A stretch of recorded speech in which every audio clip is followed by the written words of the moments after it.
이거 제가 고칠 수 있어요.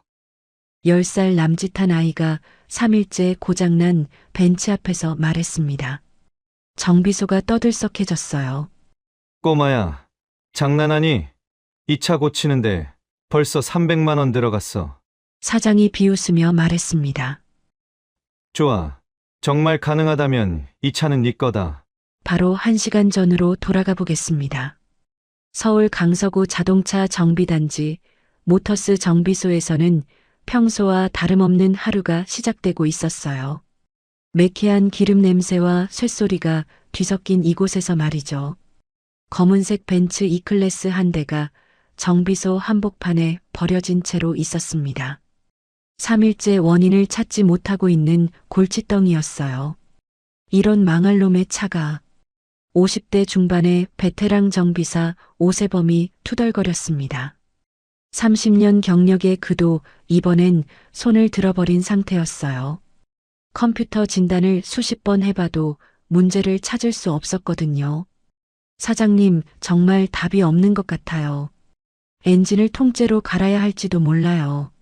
모터스 정비소 사장 김철수는 머리를 쥐어뜯고 있었습니다. 50대 초반의 그는 이 업계에서 20년을 버텨왔지만 이런 경우는 처음이었어요. 손님한테 뭐라고 설명하지. 벌써 300만 원이나 들어갔는데 바로 그때였습니다. 정비소 입구로 누군가가 들어왔어요. 더럽혀진 운동화, 며칠 감지 않은 듯한 머리카락, 기름때가 묻은 낡은 옷차림. 누가 봐도 거리에서 떠도는 아이였습니다. 아이는 조심스럽게 정비소 안을 둘러봤어요. 심장이 두근거렸지만 배고픔이 더 컸습니다. 이틀째 제대로 먹지 못한 상태였거든요. 뭐야, 이 꼬마는? 오세범이 짜증스럽게 말했습니다. 다른 정비사들도 하나둘 고개를 돌렸어요. 야, 여기가 놀이터냐? 어른들이 일하는데 방해하지 말고 집에 나가. 정비사들이 킥킥거리며 웃었습니다. 아이의 뺨이 빨갛게 달아올랐지만 꼭 참았어요. 그때 아이의 시선이 벤치에 닿았습니다. 엔진 후드가 열려 있었고 복잡한 기계들이 보였어요. 순간 아버지의 목소리가 귓가에 맴돌았습니다. 태호야, 엔진은 거짓말을 하지 않는단다. 소리를 들어봐. 아이의 이름은 강태호였습니다. 하지만 지금 이 순간 그 사실을 아는 사람은 아무도 없었어요. 그래서 태호는 용기를 냈습니다. 배고픔과 절망감을 이기고 말이에요. 이거 제가 고칠 수 있어요. 김철수가 어이없다는 듯 웃었습니다. 꼬마야, 장난하니? 이 차 고치는데 벌써 300만 원이나 들어갔어. 아이의 눈이 반짝였습니다. 뭔가 확신에 찬 표정이었어요. 그럼 제가 정말 고치면 어떻게 해주실 거예요? 정비소가 순간 조용해졌습니다. 오세범이 코웃음을 쳤어요. 이 자식이 진짜 웃기네. 우리가 3일 동안 못한 걸 꼬마가 한다고? 김철수는 잠시 생각에 잠겼습니다. 어차피 이 차는 이미 포기 상태였어요. 손님한테는 엔진을 통째로 갈아야 한다고 말할 수밖에 없는 상황이었죠. 좋아. 정말 가능하다면. 그가 벤츠를 가리키며 말했습니다. 이 차는 네 거다. 정비소 안이 웅성거리기 시작했습니다. 김철수의 말이 진담인지 농담인지 알 수 없는 상황이었어요. 중고 3천만 원짜리 벤츠를 아이에게 준다는 건 말이 안 되는 일이었거든요. 아이는 가슴이 쿵 떨어지는 기분을 느꼈습니다. 하지만 동시에 확신도 있었어요. 아버지가 가르쳐준 방법이라면 분명히 할 수 있을 거라는 믿음이 있었거든요. 잠깐요, 사장님. 30대 초반의 여성 정비사 박지영이 나섰습니다. 그녀는 이 남성 중심의 업계에서 자리를 잡기 위해 남들보다 2배는 열심히 일해왔어요. 이 아이 어디서 왔는지도 모르는데 이런 약속을 하시면. 하지만 김철수는 손을 저으며 말했습니다. 괜찮아. 어차피 이 차는 폐차감이야. 꼬마가 기적을 일으킬 수 있다면 기꺼이 줄 용의가 있어. 아이는 천천히 벤치에 다가갔습니다. 손끝이 살짝 떨렸지만 아버지의 목소리가 귓가에 맴돌았어요. 태호야, 엔진은 거짓말을 하지 않는단다. 소리를 들어봐. 엔진이 무슨 말을 하는지 귀 기울여봐. 시동 좀 걸어주세요. 태호가 조심스럽게 말했습니다. 오세범이 짜증스럽게 시동을 걸었어요. 엔진 소리가 정비소에 울렸습니다. 다른 사람들에게는 그저 시끄러운 소음이었지만 태호에게는 달랐어요. 아버지가 가르쳐준 대로 눈을 감고 귀를 기울였습니다. 불규칙한 진동이 느껴졌어요. 태호의 가슴이 두근거렸습니다. 서모스텝 밸브예요. 태호가 확신에 찬 목소리로 말했습니다. 서모스텝 밸브가 반쯤 열린 상태로 고착되어서 냉각수가 제대로 순환하지 못하고 있어요. 그래서 엔진이 과열되거나 미달 가열되는 거예요. 정비소가 조용해졌습니다. 오세범의 얼굴이 굳어졌어요. 뭐라고? 서모스텝 밸브는 이미 확인해 봤는데. 하지만 태호는 계속 설명했습니다. 표면적으로는 정상으로 보이지만 미세한 고착이 있어요. 온도가 올라갈 때만 증상이 나타나서 진단기로는 잡히지 않거든요. 박지영이 의심스러운 눈초리로 물었습니다. 그럼 어떻게 고치겠다는 거야? 서모스텝 밸브를 새 걸로 교체하면 돼요. 하지만 그 전에 냉각 시스템 전체를 점검해야 해요. 김철수는 놀란 표정을 감추지 못했습니다. 이 꼬마가 말하는 게 어디서 들은 소리 같지가 않았어요. 너무 구체적이고 논리적이었거든요. 정말 네가 직접 고칠 수 있어? 태호는 고개를 끄덕였습니다. 손이 떨렸지만 목소리는 확신에 차 있었어요. 네, 할 수 있어요. 김철수는 결국 허락했습니다. 어차피 잃을 게 없었으니까요. 태호는 공구함에 다가가서 필요한 도구들을 하나씩 골라냈습니다. 작은 손으로도 능숙하게 렌치와 드라이버를 다뤘어요. 정비사들이 하나둘 모여들었습니다. 호기심 반, 의심 반이었죠. 태호의 손이 움직이기 시작했습니다. 엔진룸 안쪽으로 들어가서 서모스텝 밸브 위치를 정확히 찾아냈어요. 여기 있네요. 그의 목소리에서 기쁨이 묻어났습니다.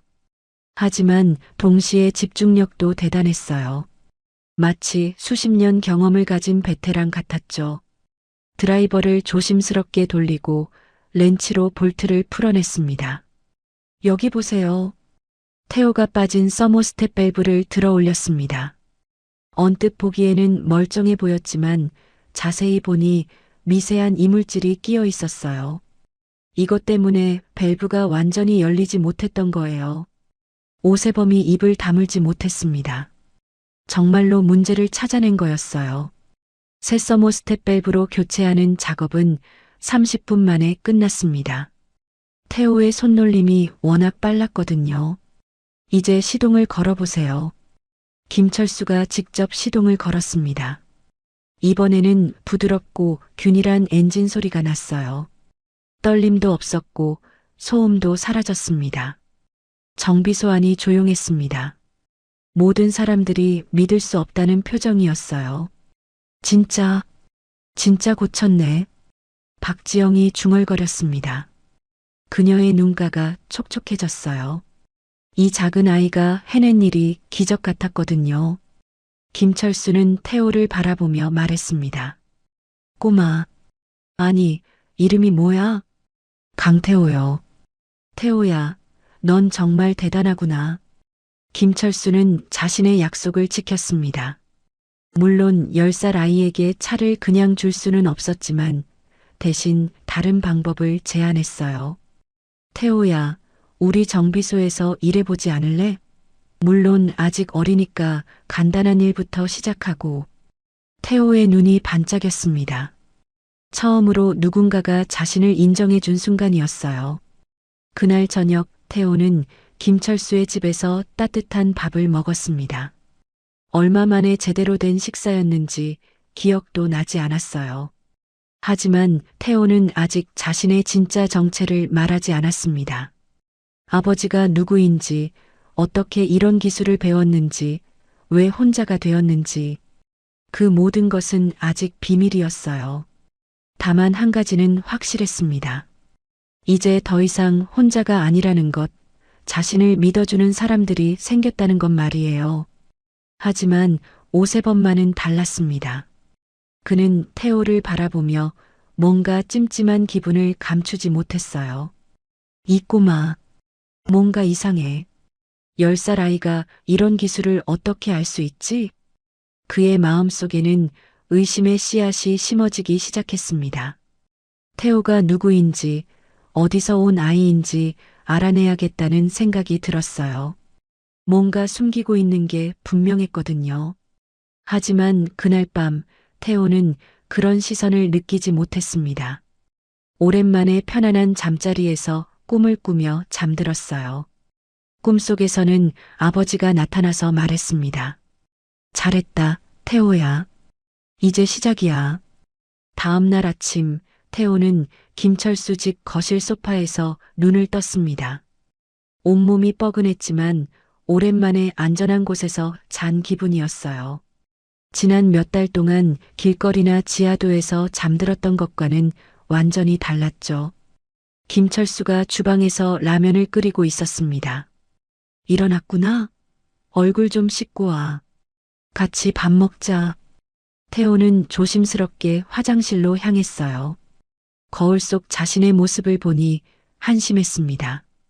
머리는 기름때로 떡이 져 있었고 얼굴은 여기저기 더러웠어요. 많이 먹어. 애가 이렇게 말라서 어떻게 하니? 김철수가 라면 그릇을 태호 앞에 놓았습니다. 태호는 눈물이 날 것 같았어요. 언제가 마지막으로 누군가가 자신을 걱정해 준 적이 있었을까요? 고맙습니다. 태호가 작은 목소리로 말했어요.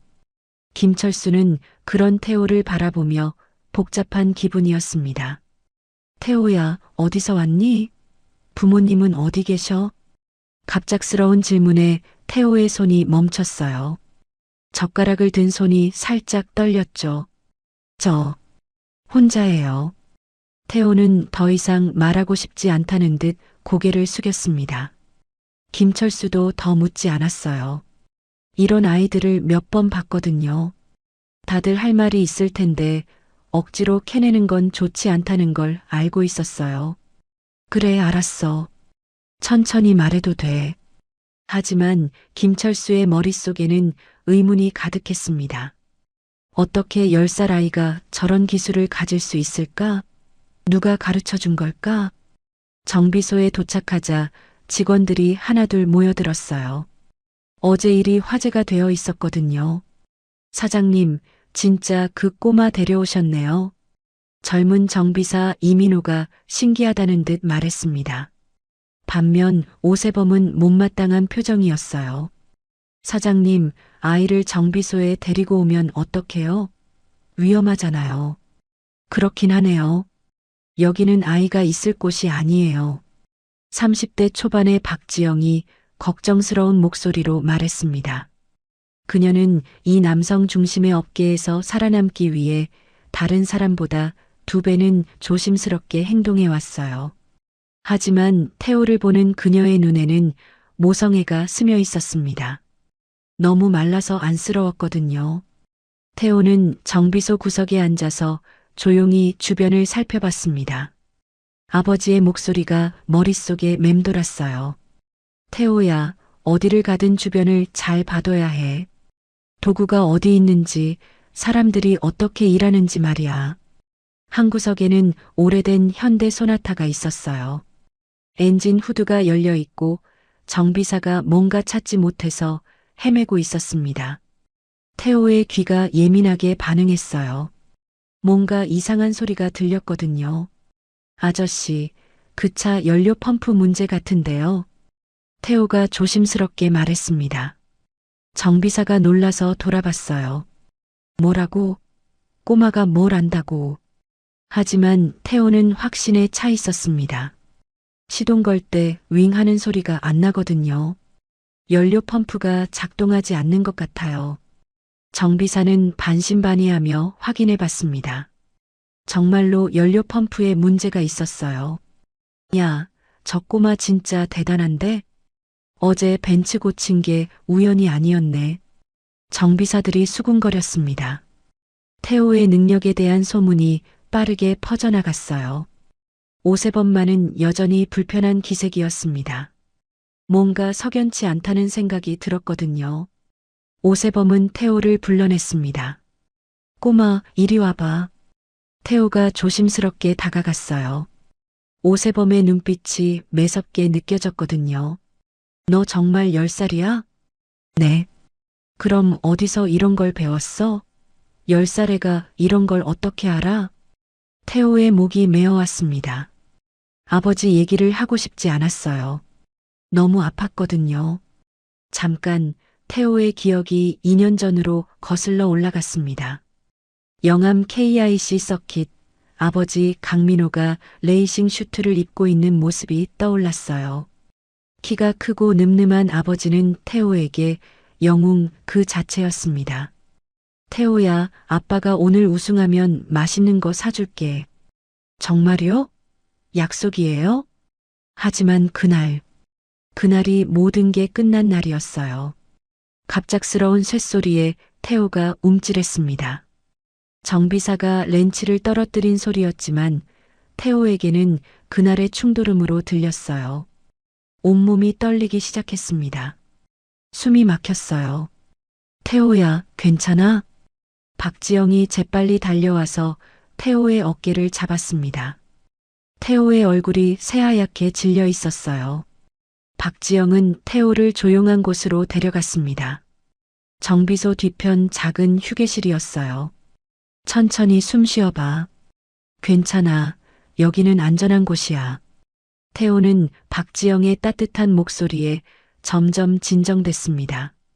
마치 엄마가 있었다면 이런 느낌이었을까요? 고맙습니다. 너 뭔가 무서운 일이 있었구나? 태호는 대답하지 않았어요. 하지만 눈가가 촉촉해져 있었죠. 김철수가 직원들을 불러 모았습니다. 얘들아, 앞으로 태호는 우리 정비소 식구야. 위험한 일은 시키지 말고 간단한 것부터 배우게 해주자. 오세범이 불만을 표했어요. 사장님, 아직 신원도 확실하지 않은 애를. 됐어. 내 결정이야. 김철수의 목소리에는 확신이 있었습니다. 그날 오후 태호는 간단한 일들을 도우며 시간을 보냈어요. 공구 정리, 부품 운반 같은 일들이었죠. 하지만 태호의 눈은 항상 주변을 관찰하고 있었습니다. 각 차량의 문제점들, 정비사들의 작업 방식, 모든 것을 흡수하고 있었어요. 대단하네. 벌써 부품 이름을 다 외웠어? 이민호가 감탄했습니다. 태호는 부끄러워하며 고개를 숙였어요. 한편 오세범은 혼자 남아서 뭔가를 찾아보고 있었습니다. 인터넷에서 10살 천재 정비사라는 키워드로 검색해 봤어요. 하지만 별다른 정보는 나오지 않았습니다. 태호에 대한 단서를 찾을 수가 없었어요. 이상해. 이런 재능을 가진 애라면 어디선가 소문이 났을 텐데. 해가 지면서 정비소 일과가 끝났습니다. 태호는 김철수와 함께 집으로 향했어요. 태호야, 내일부터는 학교도 가야 해. 공부도 해야지. 태호는 깜짝 놀랐습니다. 학교라는 게 너무 오래간만의 얘기였거든요. 전 학교 안 가도 돼요. 여기서 일하는 게 좋아요. 안 돼. 공부해야지. 나중에 정말 훌륭한 정비사가 되려면 말이야. 김철수 집에서 저녁을 먹으며 태호는 조금씩 마음을 열어갔어요. 하지만 여전히 과거에 대해서는 입을 닫고 있었습니다. 사장님, 정말 고마워요. 이런 대접 받을 자격이 없는데. 무슨 소리야? 네가 우리한테 도움을 줬잖아. 태호는 가슴이 따뜻해졌어요. 하지만 동시에 두려움도 있었습니다. 언젠가는 자신의 정체가 드러날 텐데 그때도 이렇게 좋게 대해줄까요? 그날 밤 태호는 악몽에 시달렸습니다. 아버지가 사고 나던 그날의 기억이 자꾸 떠올랐어요. 아빠. 태호가 잠꼬대를 했습니다. 김철수가 깜짝 놀라서 깨어났어요. 소파에서 뒤척이는 태호의 모습을 보며 김철수는 확신했습니다. 이 아이에게는 분명 깊은 상처가 있다고 말이에요. 새벽 4시 태호가 깼습니다. 식은땀을 흘리며 가슴을 쓸어내렸어요. 아빠, 제가 잘하고 있는 거 맞죠? 아빠가 가르쳐준 대로 하고 있어요. 조용히 일어나서 창밖을 내다봤습니다. 아직 어둠이 깔린 서울 하늘이 보였어요. 어디선가 자신을 찾고 있을까요? 아니면 이미 모두가 자신을 포기했을까요? 태호는 주먹을 꽉 쥐었습니다. 더 이상 의존하지 않겠다고, 스스로 살아갈 힘을 기르겠다고 다짐했어요. 아버지가 남겨준 기술로 자립할 거라고, 그리고 언젠가는 아버지의 죽음에 대한 진실을 밝혀내겠다고 말이에요. 하지만 태호는 아직 모르고 있었습니다. 자신이 얼마나 큰 위험 속에 있는지, 그리고 자신을 노리는 사람들이 있다는 것을 말이죠. 멀지 않은 곳에서 누군가가 정비소를 지켜보고 있었습니다. 태호의 존재를 확인한 그들은 곧 움직일 예정이었어요. 태호가 정비소에 온 지 일주일이 지났습니다.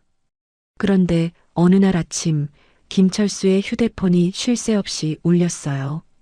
여보세요? 네, 모터스 정비소입니다. 전화기 너머로 흥분한 목소리가 들려왔어요. 김철수의 얼굴이 점점 놀란 표정으로 변했습니다. 뭐라고요? 유튜브에 우리 정비소가? 김철수가 서둘러 컴퓨터를 켰습니다. 유튜브에서 10살 천재 정비사라고 검색하니 정말로 영상이 있었어요. 화면에는 태호가 벤츠를 고치는 모습이 선명하게 담겨 있었습니다. 조회수가 벌써 50만을 넘어서고 있었어요. 이게 뭐야? 댓글창에는 놀라운 반응들이 쏟아지고 있었습니다. 와, 진짜야? 10살이 저런 걸 할 수 있어? 대박! 우리나라에도 이런 천재가 있었네. 어디 정비소인지 알려주세요. 우리 차도 맡기고 싶어요. 사장님, 무슨 일이에요? 태호가 걱정스러운 목소리로 물었습니다. 김철수가 화면을 돌려서 보여주니 태호의 얼굴이 하얗게 질렸어요. 이게 뭐예요? 태호의 손끝이 떨렸습니다. 자신이 유명해지는 건 원하지 않았어요. 누군가 자신을 알아볼까봐 무서웠거든요. 누가 찍었을까? 손님 중에 누가 있었나? 김철수도 당황한 기색이었어요. 영상은 순식간에 퍼져나갔습니다. 인스타그램, 틱톡, 페이스북까지 모든 SNS에서 화제가 되었어요.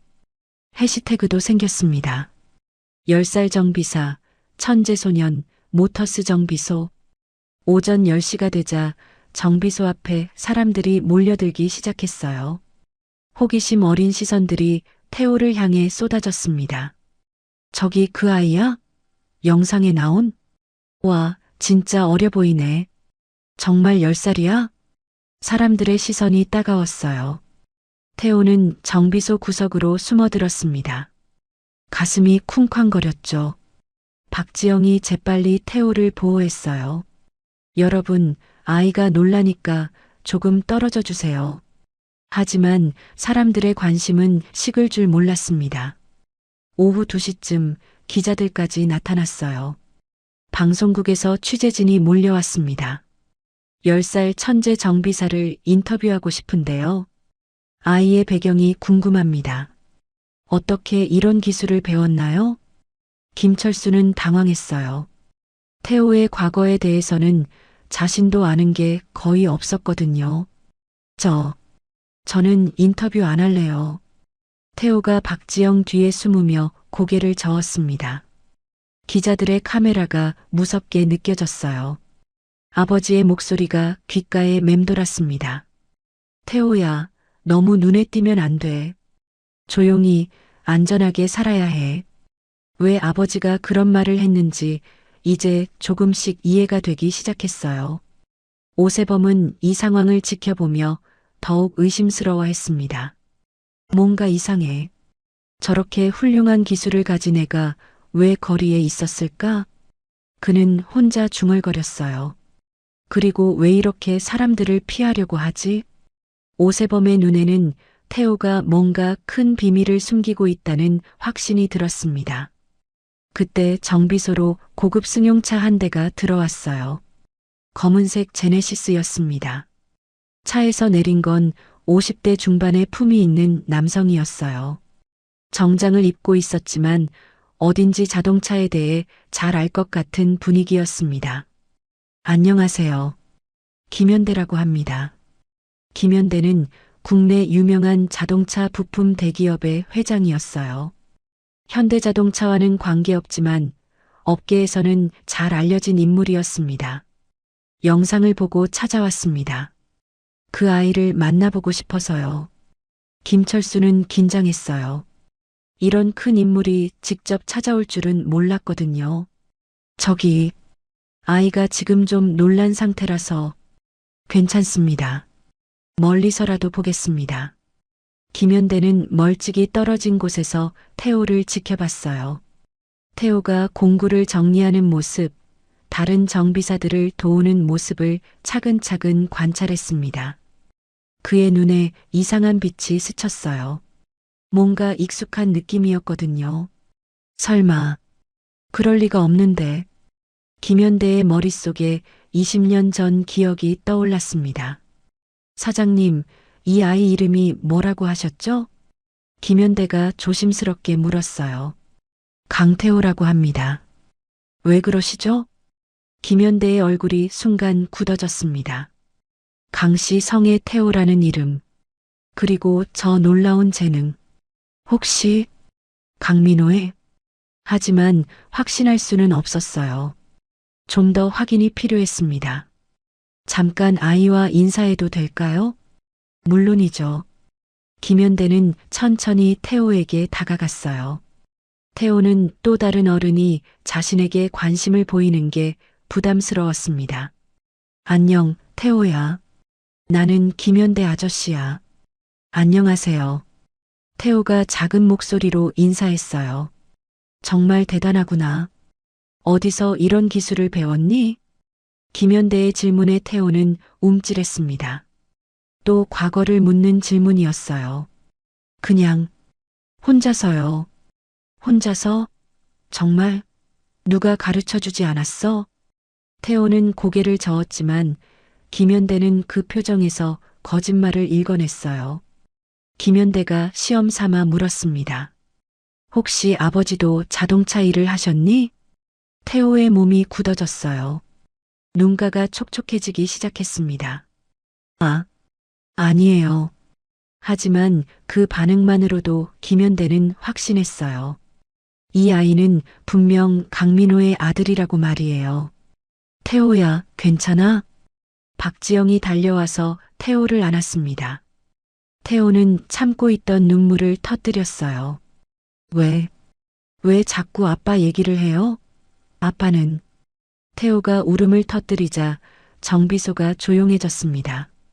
구경하던 사람들도 숨을 죽였어요. 김현대는 큰 충격을 받았어요. 강민호가 죽었다는 건 알고 있었지만 그의 아들이 이런 상황에 있을 줄은 몰랐거든요. 민호야, 네 아들이 이런 고생을 하고 있었구나. 김현대의 가슴이 아팠습니다. 20년 전 강민호와의 추억이 떠올랐어요. 함께 자동차를 만지며 꿈을 키우던 그때가 말이에요. 김현대는 마음을 정했습니다. 이 아이를 도와야겠다고요. 강민호에게 갚지 못한 은혜가 있었거든요. 하지만 조심스럽게 접근해야 했어요. 태호가 더 상처받지 않게 말이에요. 사장님, 제 명함입니다. 혹시 필요한 일이 있으면 연락 주세요. 김현대가 김철수에게 명함을 건넸어요. 그런데 이상했어요. 김현대가 떠나고 나서 오세범의 표정이 더욱 어두워졌습니다. 김연대가 왜 여기 와서 저 애를 찾는 거지? 뭔가 연결점이 있나? 오세범은 인터넷으로 김연대에 대해 찾아보기 시작했어요. 그리고 김연대의 과거 이력을 보다가 깜짝 놀랐습니다. 20년 전에 레이싱팀 스폰서를 했었네. 혹시 저 애가? 오세범의 의심이 구체적인 모양을 갖추기 시작했어요. 태호의 정체에 대한 실마리를 찾은 것 같았습니다. 한편 태호는 그날 밤 잠들지 못했어요. 갑자기 유명해진 것도 무서웠고 김연대라는 사람이 자신을 아는 것 같다는 느낌도 불안했습니다. 아빠, 제가 어떻게 해야 할지 모르겠어요. 태호는 밤하늘을 바라보며 조용히 울었습니다. 아직 모르고 있었어요. 자신에게 다가오고 있는 더 큰 위험들을 말이에요. 태호가 정비소에 온 지 2주가 지난 어느 날 고급 SUV 한 대가 정비소 앞에 멈춰 섰어요. 차에서 내린 건 40대 후반으로 보이는 남성이었어요. 키가 크고 잘생겼지만 어딘가 날카로운 인상이었습니다. 명품 정장을 입고 있었죠. 태호는 그 남자를 보는 순간 온몸이 굳어졌어요. 뭔가 익숙한 느낌이었거든요. 태호야? 남자가 태호를 보며 놀란 목소리로 말했습니다. 태호의 심장이 쿵쾅거렸어요. 누구세요? 나야, 윤수 삼촌. 기억 안 나니? 강윤수. 태호는 그 이름을 들은 순간 어린 시절 기억이 떠올랐어요. 하지만 좋은 기억은 아니었습니다. 아버지와 큰 소리로 다투던 모습이 생각났거든요. 김철수와 직원들이 모여들었어요. 갑자기 나타난 이 남자가 태호의 삼촌이라니 모두가 놀랐습니다. 태호 삼촌이세요? 박지영이 조심스럽게 물었어요. 뭔가 석연치 않은 기분이 들었거든요. 2주 동안 태호를 찾지 않다가 갑자기 나타난 게 이상했어요. 네, 강윤수입니다. 태호 아버지의 형이죠. 2주 동안 어디 계셨어요? 태호가 얼마나 힘들었는데. 김철수의 목소리에 따지는 기색이 묻어났어요. 강윤수는 당황한 기색을 보였습니다. 죄송합니다. 해외 출장이 길어져서 태호가 여기 있는 줄 몰랐어요. SNS에서 영상을 보고 알았습니다. 하지만 태호는 삼촌을 믿을 수 없었어요. 아버지가 삼촌에 대해 한 말들이 떠올랐거든요. 2년 전 아버지 강민호가 태호에게 한 말이 생생했어요. 태호야, 윤수 삼촌은 조심해야 해. 돈 때문에 사람이 변했어. 왜요, 아빠? 나중에 크면 알게 될 거야. 절대 윤수 삼촌을 믿으면 안 돼. 당시에는 이해할 수 없었지만 지금은 왜 아버지가 그런 말을 했는지 조금씩 알 것 같았어요. 태호야, 삼촌과 함께 가자. 이런 곳에 있을 애가 아니잖아. 강윤수가 부드러운 목소리로 말했지만 태호는 뒷걸음질 쳤어요. 여기가 좋아요. 여기 분들이 잘해주세요. 그래도 가족끼리 있어야지. 삼촌이 널 잘 키워줄게. 하지만 태호의 마음은 이미 정해져 있었습니다. 잠깐요. 태호가 싫다는데 억지로 데려갈 수는 없죠. 김철수가 앞으로 나섰어요. 삼촌이라고는 하지만 뭔가 믿음이 가지 않았거든요. 죄송하지만 가족 문제입니다. 제가 법적으로 태호의 보호자거든요. 강윤수의 목소리에 날카로운 기색이 스쳤어요. 박지영이 태호를 진정시키며 물었습니다. 태호야, 삼촌이 어떤 분이야? 아버지랑 사이가 안 좋았어? 태호는 고개를 끄덕였어요. 아빠가 삼촌을 믿지 말라고 했어요. 돈 때문에 싸웠대요. 이 말을 들은 강윤수의 얼굴이 순간 굳어졌습니다. 강윤수가 억지로 웃으며 말했어요. 그건 오해야. 형제끼리 사업 문제로 잠깐 다툰 거였어. 이제는 다 지난 일이고. 하지만 오세범이 의심스러운 눈초리로 바라봤어요. 사업이요? 태호 아버지가 무슨 사업을 하셨는데요? 레이싱 드라이버였어요. 그리고 강윤수가 말을 멈췄습니다. 너무 많이 말한 것 같았거든요. 레이싱 드라이버? 김철수가 놀라며 되물었어요. 태호가 그런 배경이 있을 줄은 몰랐거든요. 태호도 당황했어요. 자신의 정체가 드러나는 게 무서웠거든요. 아빠는 슈퍼레이스 챔피언이었어요. 작은 목소리였지만 정비소 안이 조용해졌어요. 강윤수가 설명했습니다. 민호는 3번이나 슈퍼레이스 챔피언에 올랐어요. 한때는 국내 최고의 레이싱 드라이버였죠. 태호의 눈가가 촉촉해졌어요. 아버지에 대한 자랑스러움과 그리움이 동시에 밀려왔거든요. 그럼 태호가 이렇게 자동차를 잘 다루는 건 박지영이 감탄했어요. 아버지한테 배운 거군요. 그럼 태호 아버지는 지금 어디 계세요? 이민호가 순진하게 물었어요.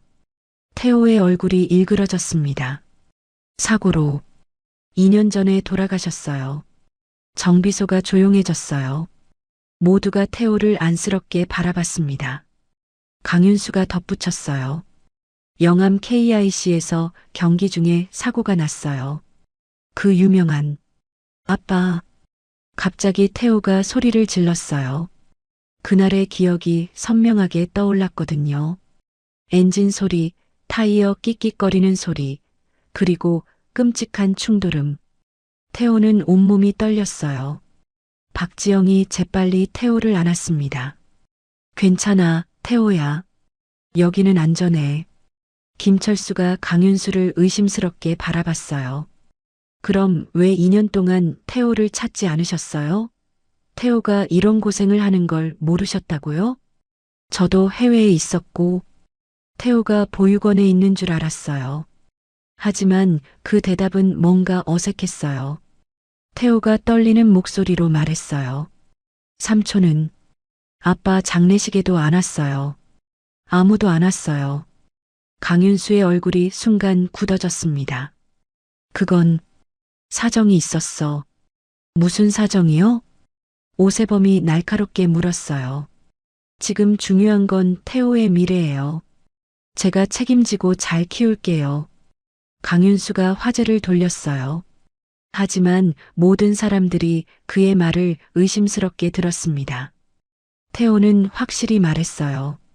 전 안 갈 거예요. 여기 있을 거예요. 태호야, 넌 아직 어려서 모르는 거야. 가족이 얼마나 중요한지. 강윤수의 눈빛이 변했어요. 뭔가 다급한 기색이 역력했습니다. 태호야, 아버지가 남겨놓은 게 있어. 그걸 받으려면 삼촌과 함께 가야 해. 뭘 남겨놓으셨다고요?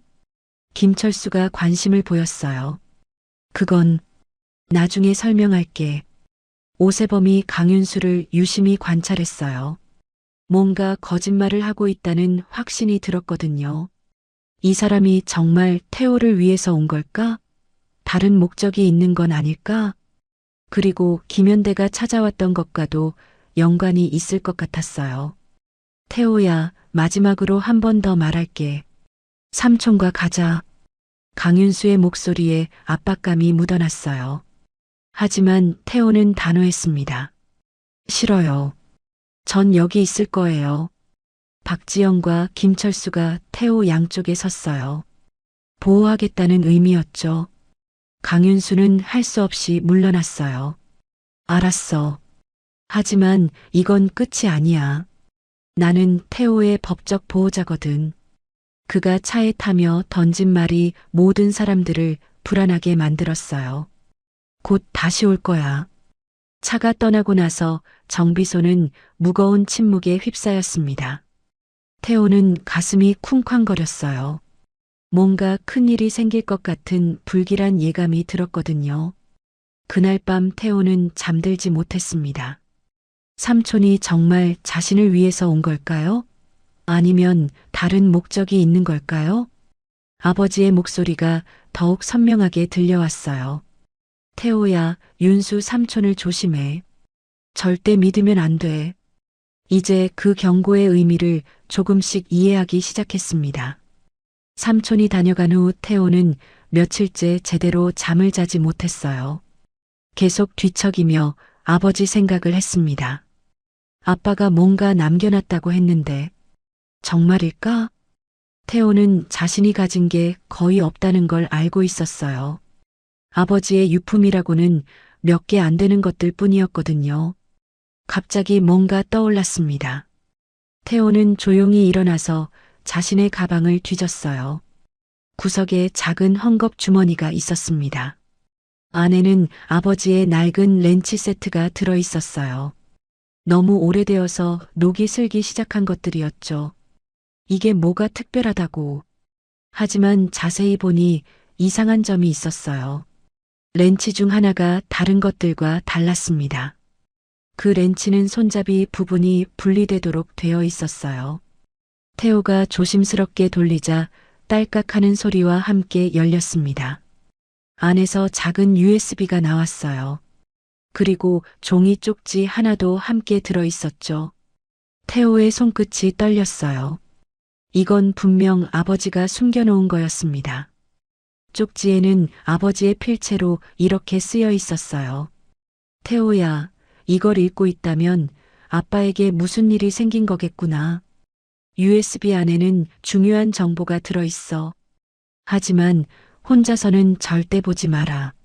믿을 수 있는 어른과 함께 봐야 해. 그리고 기억해. 윤수 삼촌을 절대 믿으면 안 된다. 태호의 가슴이 두근거렸어요. 다음 날 아침 태호는 USB를 어떻게 할지 고민했어요. 김철수에게 말해야 할까요? 아니면 박지영에게? 하지만 무서웠어요. 혹시 그 안에 아버지가 위험에 빠뜨릴 만한 내용이 있다면 어떡하죠? 결국 태호는 USB를 다시 렌치 안에 숨겼습니다. 좀 더 생각해 보기로 했어요. 그런데 오세범이 태호의 행동을 눈치챘어요. 새벽에 뭔가 찾아보는 모습을 본 거였죠. 저 애가 뭔가 숨기고 있어. 오세범은 태호가 없을 때를 노려서 그의 물건들을 살펴보기로 했어요. 수상한 점이 너무 많았거든요. 점심시간 태호가 박지영과 함께 밖에서 식사하는 동안 오세범이 움직였어요. 태호의 가방을 뒤지기 시작했습니다. 하지만 조심스럽게 들키지 않게 말이에요. 어디 숨겨놨을까? 그때 렌치 세트를 발견했습니다. 오래된 것 같아 보였지만 뭔가 특별해 보였어요. 오세범이 렌치를 자세히 살펴보다가 손잡이가 분리되는 걸 발견했어요. 안에서 USB를 찾아냈습니다. 이게 뭐지? 하지만 그때 발자국 소리가 들렸어요. 태호가 돌아오고 있었습니다. 오세범은 재빨리 USB를 다시 넣고 원래 자리에 놓았어요. 하지만 완전히 제자리는 아니었습니다. 태호가 돌아와서 자신의 가방을 보는 순간 뭔가 이상함을 느꼈어요. 렌치의 위치가 미묘하게 달랐거든요. 누가 내 물건을 만졌나? 태호는 재빨리 USB를 확인했어요. 다행히 그대로 있었지만 누군가 자신을 의심하고 있다는 걸 깨달았습니다. 그날 오후 오세범이 태호를 더욱 예리하게 관찰했어요. 그리고 김철수에게 넌지시 물어봤습니다. 사장님, 태호 배경 조사 좀 해봤어요? 왜? 무슨 문제라도 있어? 글쎄요. 뭔가 숨기고 있는 것 같아서요. 김철수는 고개를 저었어요. 하지만 오세범의 의심은 더욱 커졌습니다. 그때 강윤수에게서 전화가 걸려왔어요. 태호 상태는 어때요? 김철수가 차갑게 대답했어요. 잘 있습니다. 더 이상 연락하지 마세요. 김 사장님, 오해가 있는 것 같은데. 오해 없습니다. 태호가 원하지 않는다고 했잖아요. 강윤수의 목소리가 갑자기 차가워졌어요. 김 사장님, 태호는 제가 법적으로 보호해야 할 아이예요. 계속 비협조적이시면 다른 방법을 쓸 수밖에 없어요. 다른 방법이요? 태호에게는 아버지가 남긴 유산이 있어요. 그걸 관리할 사람이 필요하거든요. 김철수는 전화를 끊었지만 불안했어요. 한편 태호는 USB 내용이 궁금해서 견딜 수 없었어요.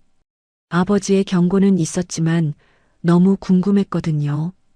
그때 문득 떠오른 게 있었어요.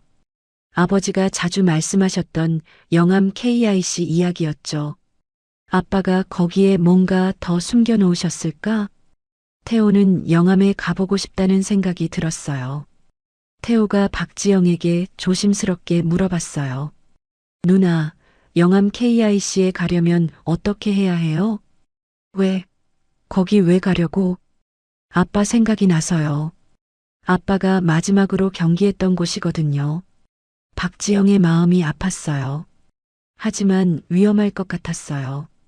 태호야, 거기 가면 더 슬플 텐데. 하지만 태호의 마음은 굳어 있었어요. USB의 비밀을 풀고 아버지가 남긴 진짜 메시지를 찾고 싶었습니다. 아빠가 정말 무슨 일에 휘말려 있었던 걸까? 그날 밤 태호는 몰래 인터넷으로 아버지에 대해 검색해 봤어요. 2년 전 사고 기사들이 나왔습니다. 기사 중에 이상한 내용이 있었어요. 강민호 선수 사고 전 수상한 행동 목격. 경기 직전 누군가와 심각한 대화를 나누는 모습이 포착되었다. 사고 원인에 대한 의혹 제기, 하지만 수사는 조기 종결. 태호의 온몸에 소름이 돋았어요. 더 찾아보니 아버지를 둘러싼 의혹들이 계속 나왔어요. 승부조작 의혹, 불법 도박과의 연관성, 그리고 사고 직전의 이상한 행동들. 아빠가 정말 이런 일에 연루되어 있었을까? 태호는 믿기 싫었지만 점점 확신이 들었어요. 아버지가 뭔가 위험한 일에 휘말려 있었다는 것을요. 그런데 태호는 모르고 있었어요. 며칠 전부터 정비소 주변에서 자신을 지켜보는 사람이 있다는 것을 말이에요. 검은색 승용차가 매일 같은 시간에 나타나서 정비소를 감시하고 있었습니다. 차 안에는 선글라스를 쓴 남자가 태호의 움직임을 주시하고 있었어요. 그 남자는 휴대폰으로 누군가에게 보고했어요. 타깃을 확인했습니다. 아직 USB를 발견하지 못한 것 같습니다. 계속 지켜봐. 움직이면 즉시 보고해. 전화 너머 목소리는 차가웠어요. 태호가 위험에 빠져 있다는 걸 알 수 있었습니다. 그날 밤 태호는 또 악몽을 꿨어요. 아버지가 나타나서 경고했습니다. 태호야, 조심해. 그들이 너를 노리고 있어. 누가요, 아빠? 윤수를 조심해야 해. 그리고 혼자서는 아무도 믿지 마라. 태호가 깨어났을 때는 온몸이 식은땀으로 젖어 있었어요. 뭔가 큰일이 일어날 것 같은 불길한 예감이 들었습니다. 창밖을 보니 검은색 승용차가 보였어요. 어제도 그제도 봤던 차였습니다. 저 차, 왜 계속 저기 있지? 태호는 처음으로 진짜 두려움을 느꼈어요. 자신이 생각보다 훨씬 위험한 상황에 있다는 걸 깨달은 거였죠.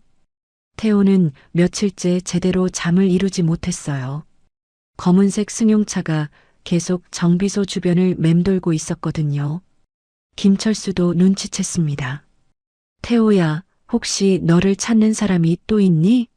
모르겠어요. 무서워요. 태호의 목소리가 떨렸어요. 뭔가 큰일이 일어날 것 같은 예감이 들었거든요.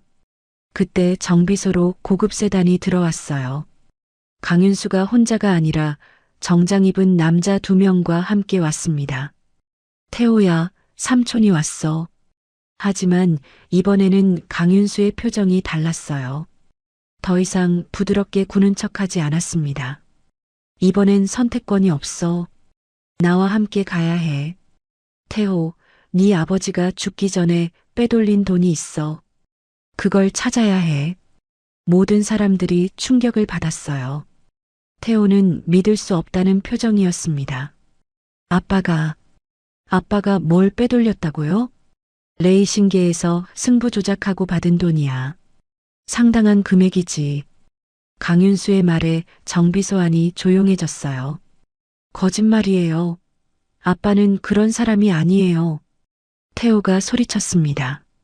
온몸이 떨렸어요. 아빠는 정직한 사람이었어요. 절대 그런 일 안 했어요. 하지만 강윤수는 냉정했어요. 어린 네가 뭘 알겠어. 어른들의 세계를 말이야. 그때 오세범이 앞으로 나섰어요. 잠깐요. 뭔가 이상한데요? 모든 사람들이 오세범을 바라봤습니다. 그의 표정이 심각했어요. 제가 아는 강민호는 그런 사람이 아니었거든요. 강윤수가 놀라며 물었어요. 당신이 민호를 알아요? 오세범이 깊게 숨을 쉬었어요. 저는 15년 전에 강민호와 함께 일했어요. 모든 사람들이 충격을 받았습니다. 태호도 믿을 수 없다는 표정이었어요. 그때 저는 레이싱팀의 수석 정비사였어요. 강민호의 차를 담당했죠. 민호는 정말 깨끗한 선수였어요. 승부 조작 제의를 여러 번 받았지만 항상 거절했거든요. 오세범의 목소리에 확신이 있었어요. 오히려 그런 일들을 고발하려고 했었어요. 그래서 위험해진 거고요. 태호의 눈가가 촉촉해졌어요. 아버지에 대한 믿음이 흔들렸었는데 다시 확신이 들었습니다. 강윤수의 얼굴이 굳어졌어요. 오세범 씨, 그때 그 오세범이군요. 네, 맞아요. 당신도 기억하시겠죠? 둘 사이에 긴장감이 흘렀어요. 뭔가 과거에 일어난 일이 있는 것 같았습니다. 오세범이 말을 이어갔어요. 15년 전 강민호가 승부조작 조직을 고발하려고 했을 때 누가 그걸 막았는지 아세요? 강윤수가 침묵했어요. 바로 당신이었어요, 강윤수 씨. 정비소 안이 조용해졌습니다. 민호는 형을 믿고 모든 걸 털어놨어요. 조직의 실체, 증거들, 모든 것을요. 태호가 충격을 받았어요. 삼촌이 아버지를 배신했다는 얘기였거든요. 하지만 당신은 그 정보를 조직에 넘겼어요. 민호를 위험에 빠뜨린 거죠. 강윤수의 얼굴이 일그러졌어요. 그래서 민호가 갑자기 은퇴한 거예요. 위협을 받았거든요. 오세범이 태호를 바라봤어요. 네 아버지는 너와 네 어머니를 지키기 위해 모든 걸 포기했어. 태호의 가슴이 아팠어요. 아버지가 얼마나 힘들었을지 상상이 됐거든요. 그리고 네 어머니. 오세범이 말을 멈췄어요. 너무 충격적인 내용이었거든요. 어머니가 어떻게 됐어요? 태호가 떨리는 목소리로 물었어요. 사고가 아니었어. 네 어머니는 민호가 가지고 있던 증거를 없애려던 조직에게. 오세범이 말을 마치지 못했어요. 너무 잔혹한 현실이었거든요. 태호는 온몸이 떨렸어요. 어머니의 죽음도 사고가 아니었다는 거였어요. 강윤수가 차갑게 말했어요. 그래서 뭐요? 다 옛날 일이잖아요. 민호는 그 후로 복수를 준비했어요. 오세범이 계속 설명했어요. 표면적으로는 조용히 살았지만 실제로는 증거를 모으고 있었어요. 태호가 USB를 떠올렸어요. 아버지가 숨겨둔 그것 말이에요. 그래서 2년 전에 다시 복귀한 거예요. 마지막으로 모든 걸 끝내려고 했던 거죠. 하지만 그들이 먼저 움직였어요. 마지막 경기에서 오세범의 목소리가 떨렸어요. 민호의 차에 이상이 있었어요. 브레이크가 제대로 작동하지 않았거든요. 태호는 충격을 받았어요. 아버지의 사고도 조작된 거였습니다. 그만해요. 강윤수가 소리쳤어요. 다 끝난 일이에요. 지금 중요한 건 태호가 가진 것들이에요. 그가 태호를 향해 다가왔어요. 너 뭔가 숨기고 있지? 아버지가 남긴 것 말이야. 김철수와 박지영이 태호를 보호했어요. 태호를 건드리지 마세요. 하지만 강윤수와 함께 온 남자들이 위협적으로 다가왔습니다. 여기서 문제 일으키지 마세요. 조용히 해결하죠. 분위기가 험악해졌어요. 그때 태호가 앞으로 나섰어요. 알았어요. 제가 가져갈게요. 모든 사람들이 놀랐습니다. 하지만 조건이 있어요. 태호의 눈빛이 달라져 있었어요. 더 이상 무서워하지 않았습니다. 아버지가 정말 무슨 일에 연루되어 있었는지 모든 걸 말해주세요. 진실을요. 강윤수가 고민했어요. 태호가 뭘 알고 있는지 불분명했거든요. 그리고 어머니가 어떻게 돌아가셨는지도요. 태호의 목소리가 확고했어요. 좋아. 하지만 다른 곳에서 얘기하자.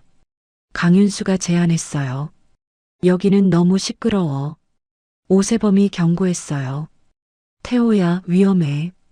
따라가면 안 돼. 하지만 태호는 이미 결심했어요. 진실을 알아야 했습니다. 아버지와 어머니의 죽음에 대한 진실을 말이에요. 괜찮아요. 전 진실이 알고 싶어요. 하지만 태호는 모르고 있었어요. 자신이 얼마나 위험한 게임에 뛰어들고 있는지를 말이에요.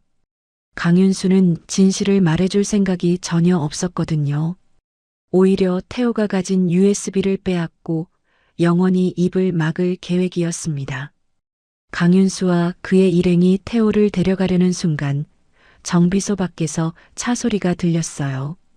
김현대가 제네시스에서 내렸습니다. 그리고 뒤에서 경찰차 2대가 따라왔어요. 무슨 일이죠? 김현대가 차분하게 물었지만 그의 눈빛은 날카로웠습니다. 강윤수의 얼굴이 굳어졌어요. 김현대 씨? 왜 여기에? 강윤수가 당황한 기색을 보였어요. 태호 때문에 왔습니다. 이 아이를 보호해야 하거든요. 김현대가 태호를 바라보며 따뜻하게 미소 지었어요. 괜찮니, 태호야? 태호는 안도했지만 여전히 혼란스러웠어요. 경찰관이 나서서 상황을 정리했어요. 신고를 받았는데 아동 납치 미수 신고였습니다. 강윤수가 항변했어요. 저는 태호의 삼촌입니다. 법적 보호자예요. 그럼 관련 서류를 보여주세요. 경찰관의 요구에 강윤수는 당황했어요. 제대로 된 서류가 없었거든요. 위기가 지나간 후 김현대가 모든 사람들에게 진실을 털어놨어요. 사실 저는 태호 아버지 강민호와 20년 넘게 알고 지낸 사이입니다. 태호가 놀라며 바라봤어요. 20년 전 민호와 저는 함께 자동차를 만지며 꿈을 키웠어요. 민호는 제 절친한 친구였어요.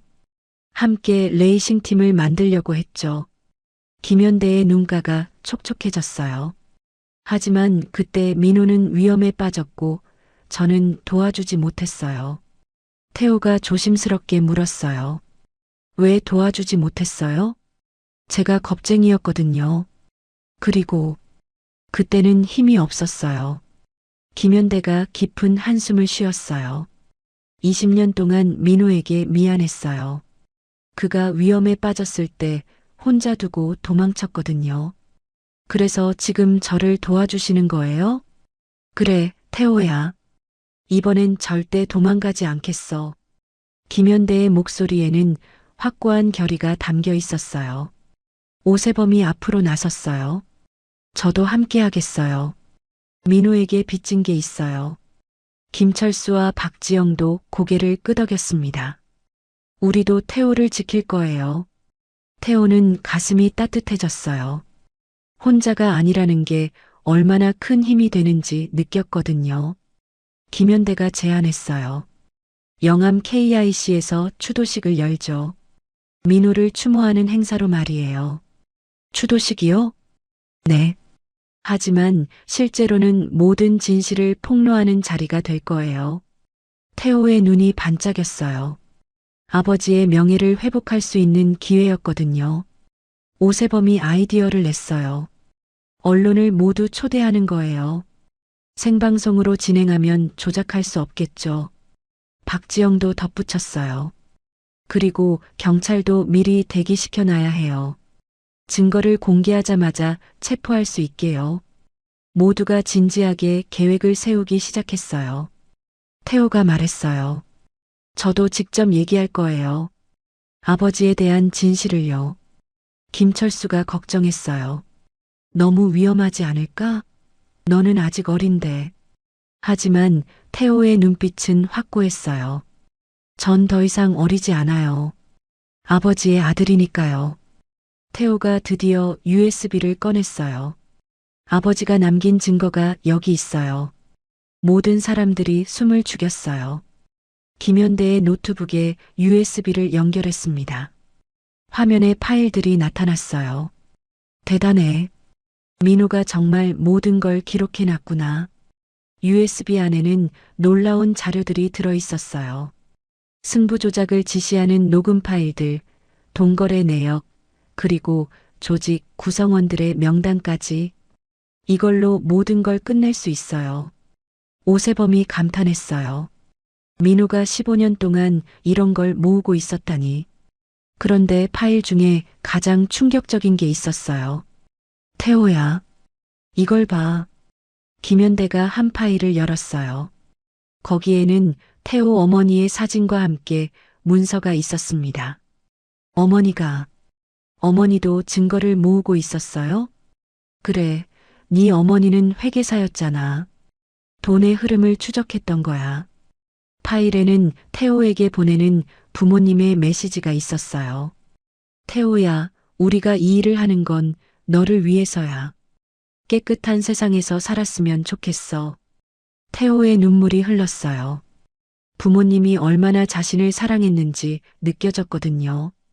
김현대가 태호의 어깨에 손을 올렸어요.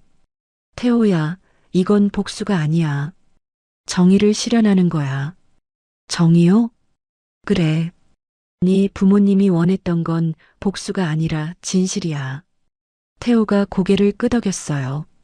김현대는 행사를 주관하고 오세범은 기술적인 부분을 담당하기로 했어요. 김철수와 박지영은 태호를 보호하고 태호는 직접 진실을 증언하기로 했습니다. 모두 위험할 수 있어요. 괜찮겠어요? 김현대가 물었지만 모든 사람들이 흔들리지 않았어요. 그럼 일주일 후 영암 KIC에서 만나요.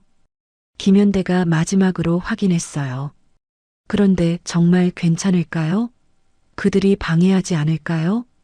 박지영이 걱정했어요. 그래서 생방송인 거예요. 전국에서 지켜볼 테니까요. 그날 밤 태호는 아버지의 사진을 바라보며 다짐했어요. 아빠, 이제 진실을 밝힐 거예요. 아빠와 엄마의 명예를 되찾을 거예요. 더 이상 무섭지 않았어요. 함께 해줄 사람들이 있었거든요. 태호는 거울을 보며 말했어요. 강태호, 이제 정말 어른이 되어야 해. 아버지에게서 배운 모든 것, 그리고 이 힘든 시간을 견뎌낸 경험이 태호를 성장시켰어요. 더 이상 도망다니는 아이가 아니었습니다. 일주일이 빠르게 지나갔어요. 각자 맡은 준비를 끝내고 마침내 그날이 다가왔습니다. 영암 KIC에서 열릴 추도식. 그곳에서 모든 것이 결정될 예정이었어요. 태호는 마지막으로 USB를 확인했어요. 부모님이 남긴 진실, 이제 세상에 공개할 시간이었습니다. 아빠, 엄마, 기다려주세요. 곧 모든 게 끝날 거예요. 하지만 태호는 아직 모르고 있었어요. 강윤수와 그 조직이 마지막 발악을 준비하고 있다는 것을 말이에요. 그들도 모든 것을 걸고 태호를 막으려 할 예정이었습니다. 드디어 그날이 왔어요. 영암 KIC는 아침부터 분주했습니다. 고 강민호 추도식이라는 현수막이 걸려 있었고 각종 방송사 중계차들이 줄지어 서 있었어요. 태호는 차 안에서 서킷을 바라보며 가슴이 두근거렸습니다. 2년 만에 다시 온 이곳, 아버지가 마지막으로 달렸던 그 트랙이었어요. 방송국은 물론이고 각종 인터넷 방송까지 모여들었어요. 10살 천재 정비사가 직접 증언한다는데 강민호 챔피언 추도식이 무슨 특별한 의미가 있나? 기자들은 궁금해했지만 정확히 무슨 일이 일어날지는 몰랐어요. 그때 검은색 고급 세단들이 나타났어요. 강윤수가 정장 입은 남자들과 함께 내렸습니다. 그의 표정은 차가웠어요. 더 이상 선량한 삼촌 행세를 하지 않았습니다. 오늘로 모든 걸 끝내자. 강윤수가 부하들에게 지시했어요. 오후 2시 추도식이 시작됐어요. 영암 KIC 메인 스탠드에는 수백 명의 사람들이 모여 있었습니다. 김현대가 사회를 맡았어요. 오늘은 한국 모터스포츠의 전설 강민호 선수를 추모하는 자리입니다. 태호는 무대 옆에서 긴장한 채로 기다렸어요. 이제 강민호 선수의 아들 강태호 군이 나와서 아버지에 대한 이야기를 들려드리겠습니다. 태호가 떨리는 다리로 무대에 올랐어요. 수백 개의 시선이 자신을 바라보고 있었습니다. 마이크 앞에 선 태호는 깊게 숨을 쉬었어요. 안녕하세요. 저는 강태호입니다. 태호의 목소리가 스피커를 통해 울렸어요. 오늘 여러분께 중요한 이야기를 들려드리려고 합니다. 제 아버지에 대한 진실을요. 관객들이 조용해졌어요. 제 아버지는 결코 부정직한 사람이 아니었어요. 태호가 USB를 들어 보였어요. 여기에 아버지가 15년간 모은 증거들이 있어요. 레이싱계의 승부 조작과 불법 도박에 대한 모든 것이요. 관중들이 웅성거리기 시작했어요. 뒤에 설치된 대형 스크린에 증거 자료들이 나타났습니다. 화면에는 녹음 파일의 파형이 나타났어요. 이건 승부 조작을 지시하는 대화입니다. 스피커에서 목소리가 흘러나왔어요. 다음 경기에서 3위 안에 들면 안 돼. 알겠어? 하지만 그럼 내 커리어는 나중에 생각해. 돈이 더 중요하잖아. 관중석에 있던 강윤수의 얼굴이 하얗게 변했어요. 그 녹음 파일 중 하나가 자신의 목소리였거든요. 저놈이 어떻게 그걸 가지고 있지? 옆에 있던 부하가 물었어요. 어떻게 하시겠습니까? 저지해. 지금 당장. 강윤수의 부하들이 움직이기 시작했어요. 하지만 김현대가 준비한 경호원들이 그들을 막았습니다. 죄송합니다. 행사 진행 중에는 출입을 제한하고 있어요. 강윤수는 이를 갈며 지켜볼 수밖에 없었어요. 태호가 계속 증언했어요. 제 어머니도 이 일에 연루되어 돌아가셨어요. 사고가 아니라 살해당하신 거예요. 관중들이 충격을 받았어요. 그리고 제 아버지도 마지막 경기에서 브레이크가 조작되어 사고를 당하셨어요. 태호가 관중석을 바라보며 말했어요. 그 모든 일의 배후에는 제 삼촌 강윤수가 있어요. 카메라가 강윤수를 비췄어요. 그의 얼굴이 전국에 생중계되고 있었습니다. 강윤수는 더 이상 참을 수 없었어요. 강윤수가 벌떡 일어나서 무대로 달려왔어요. 거짓말이야. 이 모든 건 조작한 거야. 하지만 경찰이 이미 대기하고 있었어요. 김현대가 미리 준비해놨거든요. 강윤수 씨 체포합니다. 안 돼. 이건 내 것이어야 해. 강윤수가 소리쳤어요. 민호가 죽고 나서 모든 게 내 것이 되어야 했어. 그런데 이 꼬마가 그의 말에서 진짜 속마음이 드러났어요. 돈과 욕심 때문이었던 거죠. 태호는 더 이상 무섭지 않았어요. 삼촌, 아버지는 삼촌을 형이라고 믿었어요. 하지만 삼촌은 그 믿음을 배신했어요. 태호의 목소리가 떨리지 않았어요. 이제 모든 게 끝났어요. 경찰이 강윤수에게 수갑을 채웠어요. 그와 함께 온 부하들도 모두 체포됐습니다. 강윤수, 당신을 살인 혐의와 조직폭력 혐의로 체포합니다. 강윤수는 끝까지 발악했지만 소용없었어요. 관중들이 일어나서 박수를 쳤어요. 태호의 용기에 감동했거든요. 잘했어, 태호야. 진짜 대단한 아이구나. 박수 소리가 영암 KIC를 가득 메웠어요. 김철수와 박지영이 무대로 달려와서 태호를 안았어요. 정말 자랑스럽다, 태호야. 박지영의 눈에는 눈물이 가득했어요. 오세범도 엄지손가락을 들어 보였어요. 네 아버지가 정말 자랑스러워할 거야. 태호가 마지막으로 마이크에 대고 말했어요. 아빠, 엄마, 이제 진실이 밝혀졌어요. 두 분의 명예가 회복됐어요. 태호의 목소리가 메어왔어요. 그리고 사랑해요. 정말 많이 사랑해요. 그날 저녁 뉴스는 온통 이 사건으로 도배됐어요. 10살 소년이 밝혀낸 레이싱계 비리. 15년간 숨겨진 진실. 드디어 세상에 공개. 태호는 TV를 보며 마침내 안도했어요. 모든 게 끝났습니다. 이제 정말 새로운 시작이었어요. 더 이상 도망 다닐 필요도 숨을 필요도 없었습니다. 아버지와 어머니의 억울함이 풀렸고 진실이 승리했어요. 그리고 태호에게는 진짜 가족 같은 사람들이 생겼습니다. 비록 혈연은 아니지만 진심으로 자신을 사랑해주고 지켜주는 사람들이 있었어요. 그것만으로도 충분했습니다. 서울중앙지법. 강윤수와 그의 공범들에 대한 선고가 내려지는 날이었어요. 태호는 김철수, 박지영과 함께 방청석에 앉아 있었습니다. 떨리는 마음이었지만 이제는 무섭지 않았어요. 피고인 강윤수에게 살인죄와 조직폭력행위 등 처벌에 관한 법률 위반으로 무기징역을 선고한다. 판사의 선고가 울렸습니다. 태호는 안도의 한숨을 쉬었어요. 마침내 아버지와 어머니의 원수가 처벌받았습니다. 강윤수는 마지막까지 자신의 잘못을 인정하지 않았어요. 하지만 증거가 너무나 명확했거든요. 태호야, 이제 정말 끝났구나. 박지영이 태호의 어깨를 다독였습니다. 법정을 나오자 변호사가 기다리고 있었어요. 태호 군, 아버님의 유산 상속 절차가 모두 끝났습니다. 아버지가 남긴 재산은 생각보다 많았어요. 레이싱으로 번 상금과 각종 후원금, 그리고 부동산까지.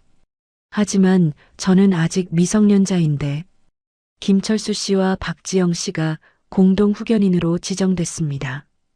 태호의 눈가가 촉촉해졌어요. 정말 저를 가족으로 받아들여 주시는 거예요? 김철수가 태호를 안았어요. 당연하지.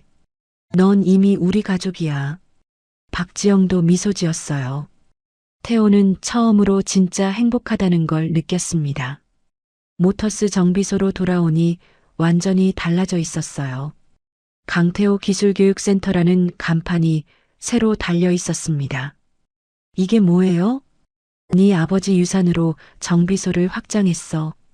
이제 어려운 아이들에게 기술을 가르치는 곳이기도 해. 김철수가 자랑스럽게 설명했어요. 태호는 교육센터를 둘러봤어요. 자신과 비슷한 처지의 아이들이 열심히 공구를 다루고 있었습니다. 형, 저거 어떻게 해요? 어린아이가 태호에게 물어봤어요. 이렇게 하는 거야. 천천히 해봐. 태호가 친절하게 가르쳐 주었습니다. 오세범도 완전히 달라져 있었어요. 태호야, 미안했어. 처음에 널 의심했던 거 말이야. 괜찮아요. 이해해요. 오세범은 이제 교육센터의 수석 강사가 되어 있었어요. 아이들을 가르치는 일에 보람을 느끼고 있었습니다. 그날 저녁 뉴스에서 교육센터가 소개됐어요. 10살 소년이 설립한 기술교육센터, 소외계층 아동들에게 희망을. 강태호 군의 감동 스토리, 사회적 반향 일으켜. 태호는 부끄러워하며 TV를 봤어요. 이제 정말 유명해졌구나. 태호는 학교에도 정식으로 복학했어요. 처음에는 적응이 어려웠지만 점점 친구들도 사귀게 됐습니다. 태호야, 진짜 자동차 고칠 수 있어? 응, 하지만 위험하니까 어른들이랑 같이 해야 해. 태호는 자신의 능력을 자랑하지 않고 겸손하게 행동했어요. 어느 날 김현대가 교육센터를 찾아왔어요. 태호야, 잘 지내고 있구나. 네, 김현대 아저씨. 고마워요. 김현대는 태호가 건강하게 자라는 모습을 보며 뿌듯했어요. 네 아버지가 정말 자랑스러워할 거야. 태호의 이야기는 정비업계 전체에 변화를 가져왔어요. 정비사도 훌륭한 전문직, 기술자의 사회적 지위 재평가 필요, 언론들이 앞다퉈 정비업계의 중요성을 알렸습니다. 교육센터에는 점점 더 많은 아이들이 찾아왔어요. 태호 형, 저도 형처럼 될 수 있을까요? 물론이지. 포기하지 않으면 돼. 태호는 아이들에게 희망을 주는 존재가 되어 있었어요. 1년이 지나자 교육센터의 성과가 나타났어요. 첫 번째 졸업생들이 정식 정비사로 취업했습니다. 태호 덕분이에요. 정말 고마워요. 졸업생들이 태호에게 감사 인사를 했어요. 태호는 아버지의 사진 앞에 섰어요. 아빠, 제가 아빠의 꿈을 이루고 있어요. 정직하고 따뜻한 세상을 만드는 거요. 사진 속 아버지가 미소 짓고 있는 것 같았어요. 어느 날 태호에게 특별한 제안이 왔어요. 태호야, 레이싱 스쿨에 관심 없어? 김현대가 물어봤어요. 아버지처럼 레이서가 되고 싶지 않니? 태호는 잠시 생각했어요. 지금은 아니에요. 먼저 정비 기술을 완전히 배우고 싶어요. 태호의 답변에 모든 사람들이 감탄했어요. 그리고 여기 아이들을 더 가르치고 싶어요. 태호는 자신의 길을 확실히 알고 있었습니다. 태호는 교육 프로그램에도 출연하게 됐어요. 어려운 환경의 아이들에게 해주고 싶은 말이 있나요? 포기하지 마세요. 그리고 주변을 잘 보세요. 도와주려는 어른들이 꼭 있어요. 태호의 말이 전국의 아이들에게 희망을 주었습니다. 태호의 이야기는 사회 전체에 영향을 미쳤어요. 비슷한 교육센터들이 전국에 생기기 시작했고 기술직에 대한 인식도 개선됐습니다. 강태호 효과라는 말까지 생겨났어요. 어느 날 저녁 가족이 된 김철수, 박지영과 함께 저녁을 먹으며 태호가 말했어요. 정말 행복해요. 진짜 가족이 생긴 것 같아요. 우리도 마찬가지야, 태호야. 박지영이 따뜻하게 미소 지었어요. 그날 밤 태호는 일기를 썼어요. 오늘도 좋은 하루였다. 아빠, 엄마가 원하시던 세상을 조금씩 만들어가고 있다. 앞으로도 열심히 할 거예요. 창밖으로는 별이 반짝이고 있었어요. 마치 아버지와 어머니가 하늘에서 지켜보고 있는 것 같았습니다. 이제 태호에게는 무한한 가능성이 펼쳐져 있었어요. 더 이상 혼자가 아니었고 자신을 사랑해주는 사람들이 있었습니다. 그리고 무엇보다 자신이 도울 수 있는 아이들이 있었어요. 그것만으로도 인생이 충분히 의미 있었습니다. 따뜻한 봄 햇살이 모터스 정비소를 비추고 있었어요. 태호는 이제 12살이 되었습니다. 키도 훌쩍 자랐고 얼굴에는 자신감이 가득했어요. 태호야, 아침 먹어. 박지영이 부엌에서 불렀습니다. 이제는 진짜 가족의 일상이 되어 있었어요. 식탁에서 김철수가 신문을 보며 웃고 있었어요. 태호야, 오늘 신문에 또 우리 정비소 이야기가 나왔네. 꿈나무 육성 모범 사례래.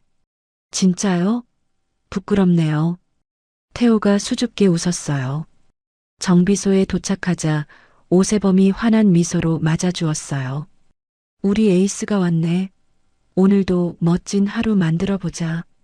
예전에 까칠했던 모습은 온데간데 없었어요. 이제는 태호를 진심으로 아끼는 모습이었습니다. 정비소 한쪽에는 꿈나무 기술교실이 만들어져 있었어요. 태호처럼 어려운 환경의 아이들 몇 명이 와서 기술을 배우고 있었습니다. 형, 이거 어떻게 해요? 9살 아이가 태호에게 물어봤어요. 천천히 해봐. 급하게 하면 다쳐. 태호가 친절하게 가르쳐 주었습니다. 점심시간에는 모든 사람들이 한 테이블에 둘러앉아 도시락을 먹었어요. 태호야, 주말에 놀이공원 갈까? 김철수가 제안했어요. 정말요? 지영 누나도 같이요? 당연하지. 우리는 가족이니까. 박지영이 웃으며 대답했습니다. 오세범이 태호에게 조용히 말했어요. 태호야, 삼촌이 미안했어. 처음에 널 의심했던 거 말이야. 괜찮아요.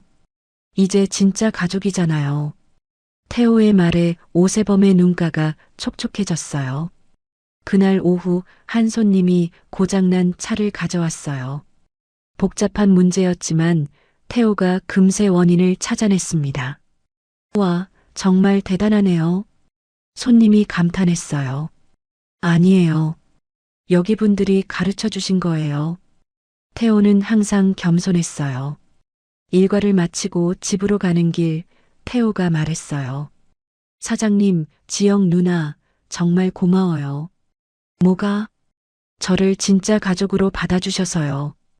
김철수와 박지영이 태호를 꼭 안았어요. 당연한 거야. 넌 우리에게 기적을 가져다 준 아이거든. 그날 밤 태호는 일기를 썼어요. 오늘도 행복한 하루였다. 진짜 가족이 생겨서 정말 좋다. 아빠, 엄마도 하늘에서 기뻐하고 계실 거야. 다음 날 아침 새로운 아이가 정비소를 찾아왔어요. 태호와 똑같이 배고프고 무서워하는 10살 아이였습니다. 저기, 혹시 도와드릴 일 없을까요? 그 아이가 떨리는 목소리로 말했어요. 태호가 따뜻하게 웃으며 다가갔습니다. 물론이지. 이거 좀 도와줄래? 그리고 김철수를 바라보며 말했어요. 사장님, 이 친구도 우리와 함께 할 수 있을까요? 김철수가 미소 지으며 고개를 끄덕였어요. 그럼 우리 가족이 하나 더 늘어나는구나. 태호는 그 아이의 손을 잡으며 말했습니다. 괜찮아. 여기는 안전한 곳이야. 그리고 우리가 모두 가족이 될 거야. 그렇게 태호의 이야기는 새로운 시작이 되었어요. 한때는 혼자였던 아이가 이제는 다른 아이들에게 희망을 주는 존재가 되었습니다. 진정한 가족은 혈연이 아니라 마음으로 이어지는 것이라는 걸, 작은 존재도 큰 변화를 만들 수 있다는 걸, 그리고 포기하지 않으면 반드시 도움의 손길이 나타난다는 걸 태호가 보여줬어요. 모터스 정비소에는 오늘도 웃음소리가 가득합니다. 그리고 새로운 꿈들이 자라나고 있어요. 오늘 태호의 이야기 어떠셨나요? 이야기가 재밌으셨다면 구독과 좋아요 부탁드려요. 그리고 지금 이 순간 어디서 무엇을 하며 들어주고 계신지 댓글로 나눠주세요. 여러분의 이야기도 궁금하거든요. 여러분 가정에 따뜻한 행복이 가득하시길 바라며 오늘도 시청해 주셔서 감사합니다.